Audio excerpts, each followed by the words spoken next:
मतदान केंद्र जाना है, चश्मा छाप में मुहर लगाना है और हमर दसमत दीदी ला गाड़ा गाड़ा वोट से मुखिया बनाना है। गांव में विकास कराही जी, चकाचक गांव ला बनाही जी।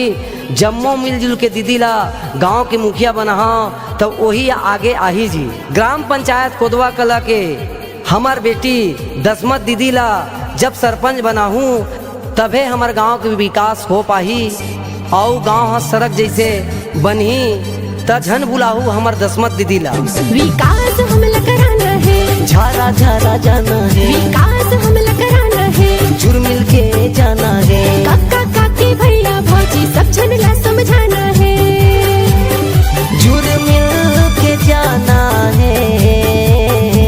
चश्मा छाप में भैया सबला मुहर लगाना है। दसमत दीदी ला हमला भैया सरपंच बनाना है।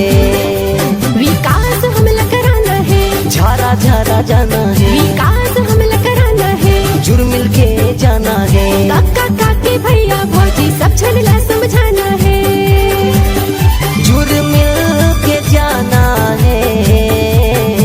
चश्मा छाप में भैया हमला मुहर लगाना है।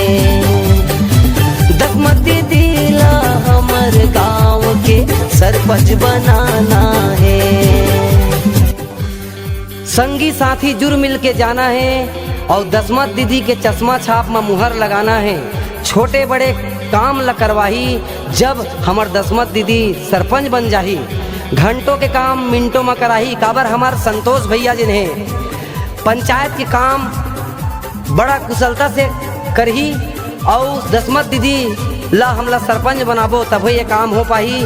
कोकरो बात में नहीं जाना है, अपन वोट के ताकत दिखाना है और हमर दसमत दीदी के चश्मा छाप में मुहर लगाना है। दारू कुकरी माँ भैया हमला नहीं है भुलाना, सरल स्वभाव के दसमत दीदी ला है हमला जिताना। दारू कुकरी माँ भैया हमला नहीं भुलाना है, सरल स्वभाव के दसमत दीदी ला सरपंच बनाना है। सरल स्वभाव के दसमत दीदी ला सरपंच बनाना है। विकास हमला कराना है, झारा झारा जाना है, विकास हमला कराना है, मिलजुल सबला जाना है, काका काकी भैया भौजी सब जन ला समझाना है, जुड़ मिल के जाना है। चश्मा छाप में मिलजुल के मुहर लगाना है। दसमत दीदी ला कोदवा गांव के सरपंच बनाना है। संगी साथी दाई दादा कक्का काकी भैया भाभी जम्मो वाले विनती है अवैया 20 फरवरी दिन गुरुवार के मतदान केंद्र में जाना है और हमार दसमत दीदी के चश्मा निशान है ओमा मुहर लगाना है। फटाफट मुहर लगाना है, टपाटप मुहर लगाना है और हमार दसमत दीदी ला भारी वोट से विजयी बनाना है और गांव के सर्वांगीण विकास कराना है। तो दसमत दीदी ला सरपंच बना के कोदवा गाँव में लाना है। भ्रष्टाचारी काला बाजारी गांव से दूर भगाना है। चश्मा छाप में मुहर लगा के गांव के विकास कराना है।